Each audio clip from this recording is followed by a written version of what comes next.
మంచిర్యాల జిల్లా మందమరిలోని సింగరేణి భూముల్లో ఇందిరమ్మ ఇళ్ల నిర్మాణం గురించి మంత్రి పొంగులేటి శ్రీనివాసరెడ్డితో మాట్లాడి సమస్య పరిష్కరిస్తానని కార్మిక శాఖ మంత్రి వివేక్ వెంకటస్వామి అన్నారు.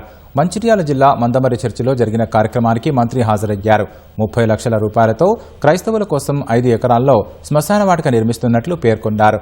మున్సిపాలిటీలోని అన్ని వార్డుల్లో సీసీ రోడ్లు, డ్రైనేజీ కాలువల నిర్మాణం చేపట్టినట్లు చెప్పారు. భూములు ఉన్నాయో సింగరేణి భూములో ఈ యాక్ట్ ఏదైతే వర్తించదో, ఎందుకంటే సింగరేణి భూములు ఆల్రెడీ రాష్ట్ర ప్రభుత్వం వారికి ఇవ్వడం జరిగింది. మళ్ళీ తీసుకొని ఇవి కూడా భూములు వాడుకోవడానికి ఒక అవకాశం ఉంటుంది. ఎందుకంటే చాలా మంది ఎదురు చూస్తున్నారు, మాకు ఇందిరమ్మ ఇల్లు కావాలి, డబుల్ బెడ్రూమ్ ఇల్లు కావాలని అంటున్నారు. డబుల్ బెడ్రూమ్ ఇల్లు స్కీమ్ లేదు, కానీ ఇందిరమ్మ ఇల్లు ఇవ్వడానికి రాష్ట్ర ప్రభుత్వం ముందుకు వస్తుంది.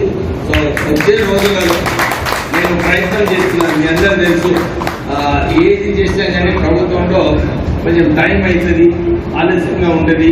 నేను మొన్న ఆర్కేపీలో కూడా ఒక క్రిమిటోరియం కావాలంటే 5 ఎకరాల భూమి నేను అక్కడ కేటాయించడం జరిగింది, క్రిస్టియన్ క్రిమిటోరియం. దాంట్లో 30 లక్షలు కూడా నేను శాంక్షన్ చేయించాను.